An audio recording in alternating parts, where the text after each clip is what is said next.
Hey everyone, it's Emma and welcome back to my channel. Today we're going to be doing a part 2 of my Free Ways to Live Zero Waste series. This is also a part of my greater series called Practical Sustainability, where I am trying to show you that you don't need to have a lot of money, you don't need to have a lot of time, you don't even have to try that hard.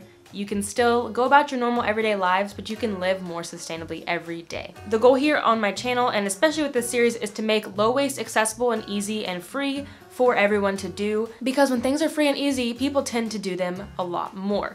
I think zero waste is perceived as hard and expensive, and I'm trying to break that stigma here. So if you've missed other videos in my Practical Sustainability series, I will leave that playlist linked up here as well as down below. But today we are back with 25 more ways to live zero waste for free. The first one is to educate others. You don't have to start a YouTube channel, you don't have to have an Instagram, Facebook, whatever. I mean, social media does really help.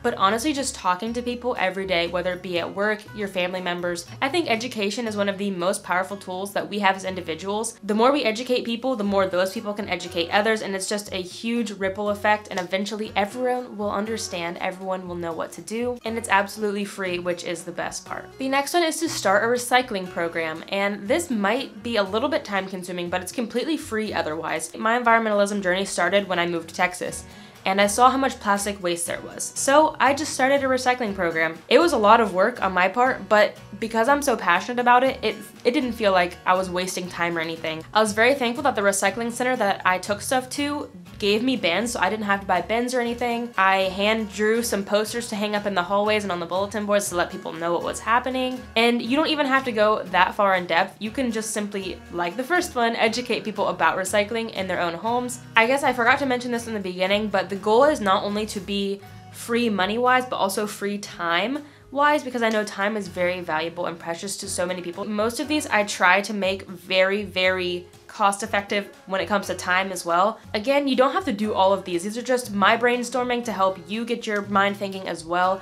to see what you can and can't implement in your everyday life. The next one does take a little bit of time, but it is sort of free, but that's just to make your own breads. I say sort of free because you do have to buy flour. When I buy flour, I don't just buy flour for the purpose of making bread. I use flour for so many things, and I know that's the case for many people. Flour is just a pantry staple. You can make sourdough with literally just flour and water, but you can even make quicker breads by using yeast. You can make no yeast, no knead breads, and by making your own bread, you are cutting down a lot of waste physically, because most bread in the stores come in plastic, and you're also cutting down a lot of shipping waste as well. This next one is super simple, and that is to just use less of your products. And what I mean is, don't put a lot of toothpaste on your toothbrush, just cut back a little bit. It still works exactly the same, but it'll make your entire tube of toothpaste last longer.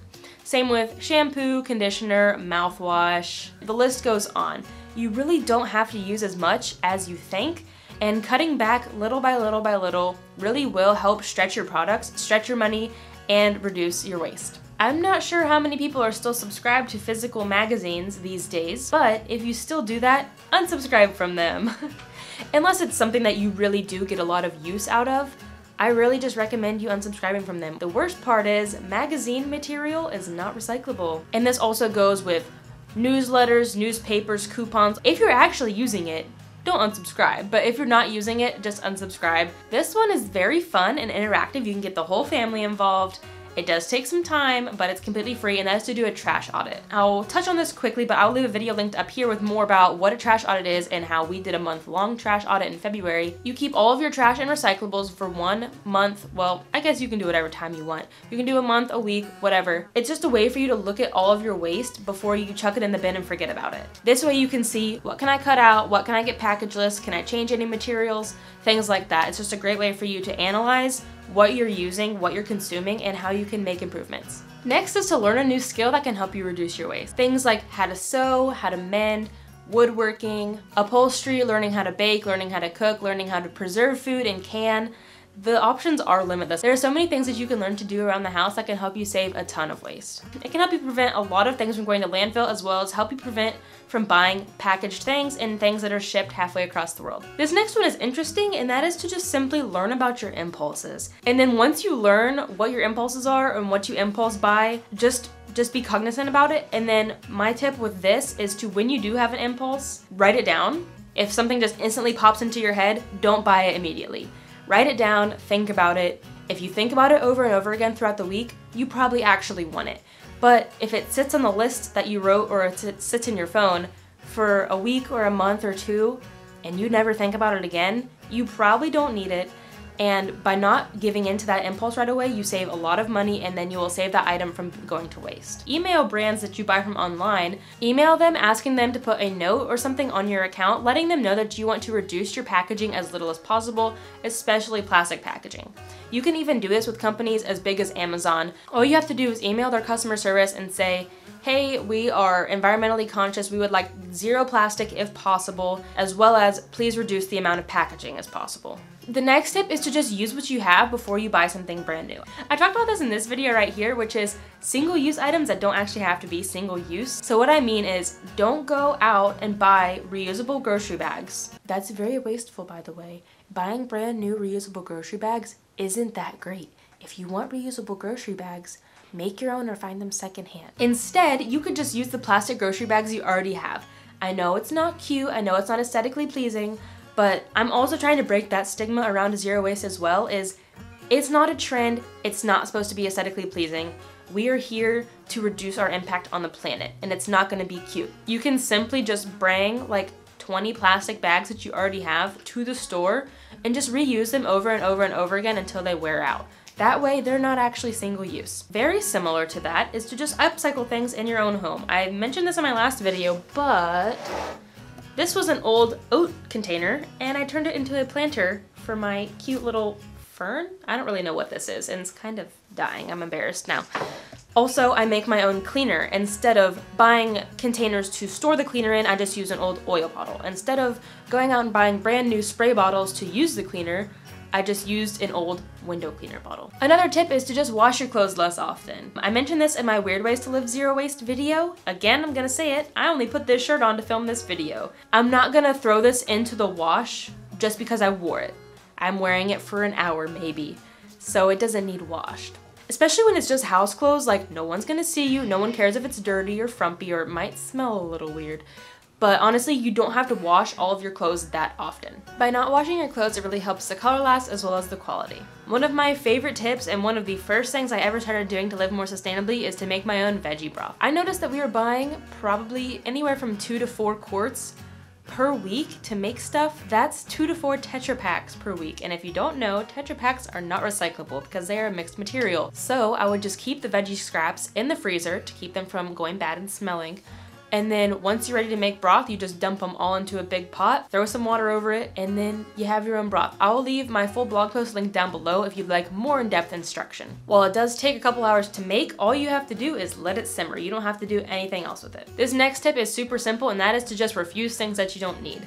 For example, if you're at a restaurant and they're about to hand you a straw, just say, no straw, please. If you're walking around a festival and there's people handing out brochures and business cards and fans and beads and whatever, just say no thank you. You can just simply refuse things and then you save a lot of waste just by doing that. The next tip will take you a little bit of time, but it is completely free and will save you a lot of waste in the long run, and that is just to simply meal prep and meal plan. Me, I'm not a meal prepper. I don't like to spend one day cooking 10 meals and then having them in the fridge good to go. I like to cook each day. It's just what I like to do, but I do meal plan.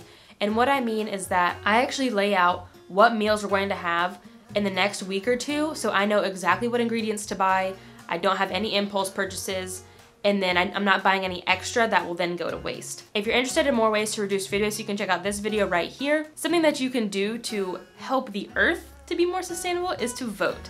You can vote in your local and your national elections. Be sure to research the candidates who will actually implement environmental standards. I mean, don't just vote for them for the environmental standards. Make sure they're a good overall person.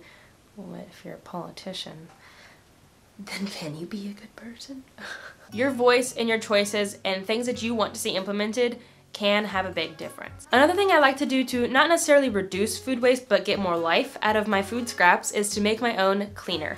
And this is just an all-purpose cleaner. It's not an antibacterial, it's not an antiviral or anything like that. It really is great when you don't need actual antibacterial and stuff like that. But if you'd like more tips on my low waste cleaners, you can check out this video here. I think I'm running out of cards at this point, so I will leave all the videos mentioned linked down below as well. Before buying new decoration for your house, and not just necessarily for holidays, but just everyday decoration, Look around your house and see what you have first. I got this inspiration from my friend Jessie on Instagram. It's just a really fun way to utilize what you already have. Instead of finding a new centerpiece for your coffee table, just stack up some old books, add a plate, add some jewelry, put your plants in different areas of the house. I used to have different plants in here. I used to have different plants at my living room, and I just kind of swapped them all around, and it gives my house a new fresh look. Another tip before buying something brand new is to just ask around. Our weed whacker broke, and instead of buying a new one, we just asked our neighbor to borrow theirs instead. And we kind of just had this mutual agreement that we can share mowers and we can share weed whackers and stuff. And that goes with anything. If you need some rope, if you need some tape, whatever it may be, ask your neighbors first, ask your family members to see if they have something. Doing all that before you buy brand new can save a lot of waste as well. My other favorite thing to do along these lines is to ask on Facebook Marketplace. Not even necessarily Marketplace. I ask in groups like a vegan group I'm in, but I have found so many things for free even. So I found free popsicle molds on Facebook. It never hurts to ask. I think that was the biggest thing for me at the beginning, was getting up the courage to even ask, but I kind of got over people thinking I was weird. And honestly, it's been such a benefit. I have found so many free things in return, and it prevents me from buying things brand new, which saves so much waste. Is turn off your heat and AC when you go to work or you go to school. If nobody's sitting in your house for 8 hours a day, just shut the air off. Yeah, it might be a little warm or a little cold when you come back. If that's the first thing you do when you come home is switch on your heat or your AC, you'll be good to go for the rest of the day. So instead of throwing away browning bananas, turn them into something delicious. It doesn't have to be banana bread. I have a blog post, and I'll leave that link down below as well, with 17 creative ways to use old bananas. And if you live in Okinawa and you have browning bananas, please give them to me. Also, this is the most delicious that a banana can ever be. This is when it's the sweetest and also the easiest to digest. I mentioned this in the last video as well, that by using an eco setting or just keeping your dishwasher and washing machine on a cool or natural setting saves a lot of energy, because it takes a lot of energy and time for your water to heat up. So the same goes for your sinks as well. So I always make sure that my knob on my sink is set to cold, because even if it's set to hot and I flip it on and immediately turn it to the cold setting, that still activates the hot water heater, and it will run and run and run until it realizes that I don't need hot water, but that's still using a lot of energy. So if you don't need hot water, keep your faucets set to the cold side. This is another weird thing that I've been doing recently, and that is turning off the oven or the stove within a few minutes of your item being done. For example, my banana bread, once it gets to the hour mark, that's when it's basically done, but it's still a little doughy in the middle. So I just shut the oven off. If the oven is shut, the heat stays in there. And similar to that is to just not preheat your oven and your stove too early. I used to preheat the oven before I even got any dishes, any ingredients out. Before I even got halfway done making the bread, the oven would beep that it was ready. So it would be sitting there for like an additional 10 minutes, wasting energy without even any bread in there. Now, when I am nearly done making the banana bread, that's when I turn the oven on. And then I'll even put the bread in the oven before it's done preheating. It honestly doesn't make a difference. Same with the stove. I don't boil water until I'm ready and actively, ready to dump something into the pot. And the last one that I have today is to just reuse boxes you get from Amazon or any other place that you order from online. Same with packing material, instead of going to the post office and getting a brand new box. Though sometimes you might need to, use what you already have first. Some places even charge for boxes, so that saves you some money there. Plus, if you're shipping something really light, like for example, if I'm just shipping this weighs like maybe half a pound, I don't want to go get a flat rate box that's going to cost me $12 to ship that, when I can put it in a much smaller box that I got from Amazon and it'll only take me $3 to ship it. So it saves a lot of money actually, and of course it saves a lot of waste by not creating the demand for new product. There you have it, 25 more ways to live zero waste for free. If you missed the first one in this series, be sure to check it out. I'll leave it linked down below. I have a lot more ideas for this series. There will probably be at least 2 more videos. I'm hoping for more. So if you have any free ways that you live zero waste, be sure to leave them down below and I'll be sure to shout you out in the next video. That's all I have. Don't forget to check out the rest of my practical sustainability series. If you're new here, don't forget to hit subscribe. That would really make my day. If you like this video, of course, don't forget to give it a thumbs up. And if you found anything helpful, please be sure to share this video with others. That's all I have for today. Thank you so much for watching, and until next time, remember that these small changes you make have a big impact in the long run. Bye guys. I know most people don't even, I don't know. You can make sourdough with literally just bread, and you will save a lot of lace. There are so many things that you can learn and to do. What was that? This next one is a bit of a, I don't know. In my first video about 20 ways, 25. Yeah, the doorbell will score. The doorbell will score. Mochi. Yes? Hello, neighbor. Can I have your drill? Oh yeah, sure. Can I have it? Can I borrow your drill? Freddie,